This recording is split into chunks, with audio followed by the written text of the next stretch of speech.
memikirkan penyebab kenapa anak lebih senang main games itu sendiri. Jadi sebenarnya salah satunya ya itu tadi mungkin pudarnya games-games dulu yang sangat mendidik sebenarnya ya. Games-games yang dulu kan sangat mendidik menurut saya gitu. Kayak tadi yang Ustaz Deden sampaikan. Kemudian kayak games-games petak umpet ya segala macam gitu, itu menurut Anda sangat mendidik. Petak umpet itu kayak mengajarkan ketika sahabatmu bepergian maka carilah dan temuilah dia. Wah gitu ya. Kecuali petak umpet yang bersembunyi sampai ke luar negeri dan tidak ditemukan kembali. Ya itu beda lagi ya harusnya. Nah, terus ada petak umpet dengan ayat Kang Boni. Oh. Jadi kadang-kadang ada ayat yang lupa tuh, dicari-cari, diingat-ingat, ayat tuh masih ngumpet terus. Itu poho itu mata. Iya. Jadi penyebabnya ya salah satunya menurut Anda tidak ada pengalihan terhadap sesuatu yang sebenarnya bisa jadi lebih bermanfaat. Jadi ketika kita melihat ini ada games yang memicu dan memacu kekerasan, orang tua ngambil shortcut gitu, supaya akhirnya anak ini bisa nggak rewel, maka diserahkanlah handphone kepada anaknya supaya bisa dimainkan, hingga kemudian orang tua nggak peduli apa yang dimainkan sama anak. Padahal sangat banyak permainan-permainan yang bisa mengedukasi anak. Cuman karena kita tadi balik lagi males aja. Kemudian anak muda juga sama sebenarnya. Anak muda memilih yang kemudian pada saat itu booming aja. Lagi zamannya Among Us, semuanya download Among Us gitu ya. Ini Anda juga belum bisa bicara banyak tentang Among Us karena baru download juga. Jadi aku coba lihat, gitu, lagi melihat gimana tipe permainannya. Cuman maksud aku sebenarnya kita bisa mengalihkan dari kebiasaan games ini untuk kemudian kita menuju kepada kebiasaan-kebiasaan yang lain. Jadi penyebabnya itu karena buat anak muda kita waktunya kosong banyak banget gitu. Sebenarnya waktu kita tuh banyak banget gitu. Dan kita kadang bingung, apalagi udah anak muda jomblo, wah udah tuh makin ngeri lagi tuh nge-gamesnya. Jadi pengalihan terhadap sesuatu yang lain tadi, karena menghafalkan Quran, baca Quran itu dianggap mereka itu sesuatu yang tidak menarik. Maka ini kemudian pengen kita boomingkan kembali gimana caranya itu menjadi sesuatu yang asik. Salah satunya mengalihkan kepada hal-hal yang lain yang justru bisa menimbulkan nilai kebaikan. Karena sih sangat sangat pakat gitu ketika anak muda itu justru lebih memilih mendaki gunung, melewati lembah, sungai mengalir indah. Oh itu lagu Hattori ya, nggak lupa. Jadi anak sangat setuju ketika anak muda itu mendaki gunung. Itu Masya Allah gitu. Udah mereka olahraga, dan mereka juga bisa mentadabur dan juga tafakur alam. Itu saya rasa harus ini banget gitu. Nanti kayaknya Asia ada program tuh kita camping bareng gitu anak muda saat gitu. Terbatas nggak masalah lah dengan social distancing ini, kita tafakur alam sambil, karena anak muda ini nggak ada opsi kan, serius kan, apalagi udah dia lockdown di rumah, sarana internet ada, handphone kapasitas asik, udah games itu pasti datang dan mengusik. Maka solusinya sebenarnya mungkin gimana supaya remaja ini nggak sibuk nge games. Kita mau bikin kajian nggak bisa.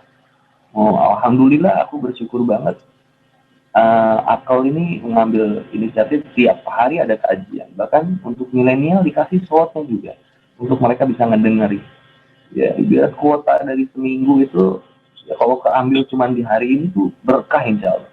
Dan Ana seneng banget karena dengan kemasan yang sangat menarik dan tema-tema yang menarik. Nah ini kalau semakin diperbanyak rasa-rasanya makin asik gitu, Sas. Mereka nggak ada waktu buat nge-game. Nah, gimana caranya supaya mereka nggak ada waktu buat nge-game?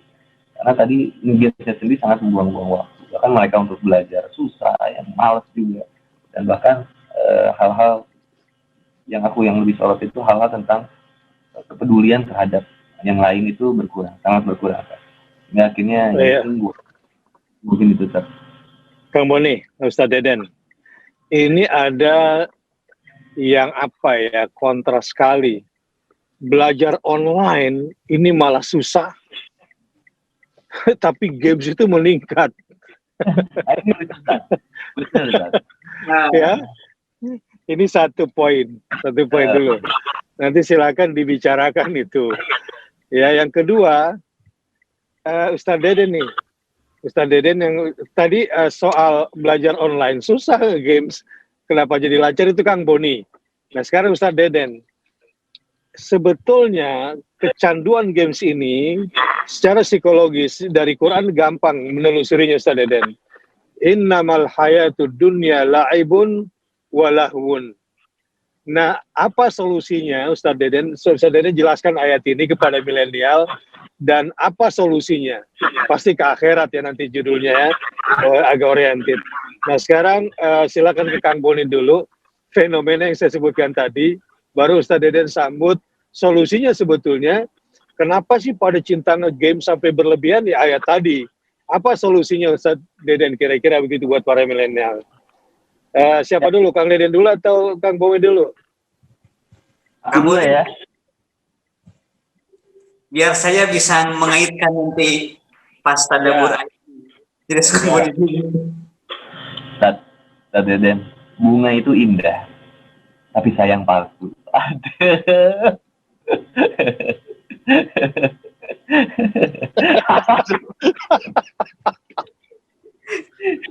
Itu perbuatan yang merusak. Tahu Kang Boni? Ini kepalsuannya asli. Oh, kepalsuannya asli. Yang tidak boleh adalah yang palsu disebut asli. Ya Allah. Itu namanya artificial. Artifisial. Iya, jadi yang pertama, ya kenapa ya ketika belajar online itu susahnya luar biasa, tapi games online itu semangatnya luar biasa. Itu sampai ada kemarin berita saat anak dikirimin sama istri anak, orang ibu bunuh anaknya karena saking kesalnya mengajari belajar online. Subhanallah. Ini ngeri, Sat. Jadi sampai stres orang tuanya juga menemani anaknya belajar online.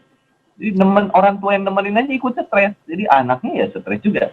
Jadi yang pertama mungkin aku suka bilang ke teman-teman sekolah gini, ya sebenarnya karena yang mau sekolah tuh kadang orang tuanya, bukan anaknya. Karena anaknya nggak mau sekolah.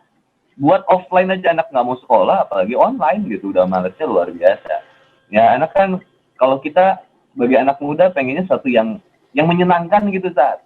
Yang nyenengin, nggak bikin kita stres. Pokoknya semau gue gitu, kayak gitu. Kan kalau sekolah itu sesuatu yang wah kayaknya ada PR, ada segala macam tekanan isinya gitu. Sedangkan games itu menawarkan keasikan, hiburan, kebahagiaan, senang dalam menindas gitu kan, juara gitu kan. Itu kan suatu perasaan yang sangat diinginkan anak muda. Sebagai juara tapi di dunia maya, sebagai seorang pemenang tapi di dunia maya. Tapi dalam dunia nyata dia menjadi seorang pecundang, dalam dunia nyata dia miskin cita-cita, dalam dunia nyata dia tidak ada kerja keras gitu. Jadi mereka akhirnya terkurung dalam kondisi di mana saya memenangkan sesuatu, tapi sebenarnya saya tidak meraih itu dalam dunia nyata.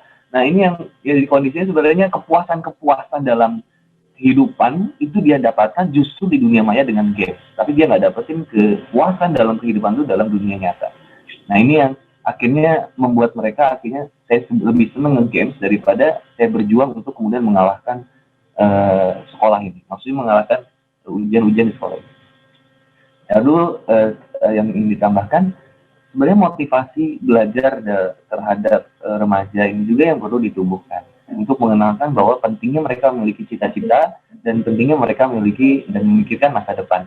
Bukan tentang, kalau bahasa Sundanya bukan kumaha engke gitu, tapi engke kumaha. Bukan tentang gimana nanti aja deh, tapi mulai berpikir nanti gimana. Jadi bukan udah deh hidup gimana nanti aja. Nah, mau gimana ya gimana nanti aja lah. Tapi ayo kita bareng-bareng mikirin nanti gimana. Maka kita akan mulai nih nge-breakdown. Maka saya sekolah harus benar karena sekolah ini adalah bagian dari ibadah. Lalu kemudian saya menghormati guru itu ibadah, mengikuti pelajaran proses ibadah, mengerjakan PR proses ibadah, sehingga tidak ada keluhan-keluhan dalam mengerjakannya. Kalaupun ada keluhan-keluhan dalam kemudian menjalani proses sekolah tadi, ya ini bagian dari perjuangan kita. Tahu nggak Ustaz Deden? Kenapa air mata dan keringat itu asin rasanya? Saya belum pernah mencicipi, Kang. Ini jawabannya luar biasa. Kenapa air mata dan keringat itu asin? Saya belum pernah mencicipi, itu unpredictable jawabannya buat aku. Ini keren, Tat. Kenapa air mata dan keringat itu asin rasanya? Karena tidak ada perjuangan yang manis. Wah, keren nggak? Nggak. Tapi nggak ada juga perjuangan yang pahit. Oh, tidak ada perjuangan yang pahit. Apa Kan tuh? asin. Ah.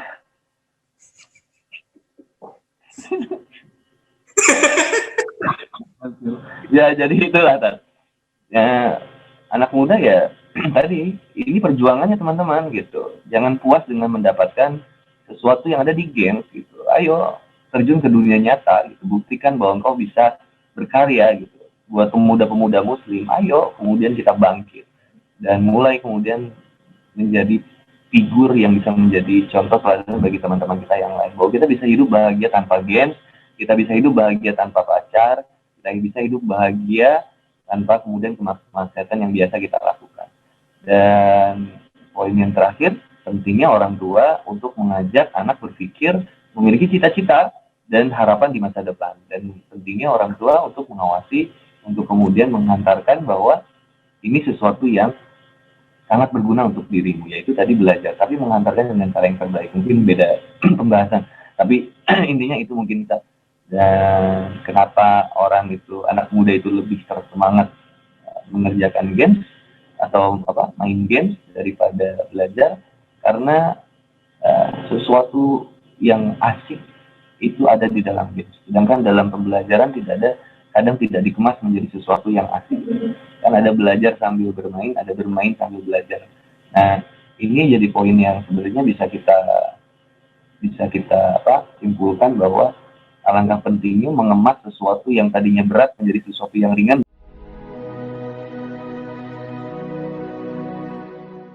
Masih terngiang musibah longsor yang terjadi di Kecamatan Sukajaya, Bogor. Kejadian itu menyisakan duka bagi umat Islam. Beberapa masjid di daerah itu mengalami kerusakan. Salah satunya adalah Masjid Cipandawa yang saat ini sedang dalam proses pembangunan.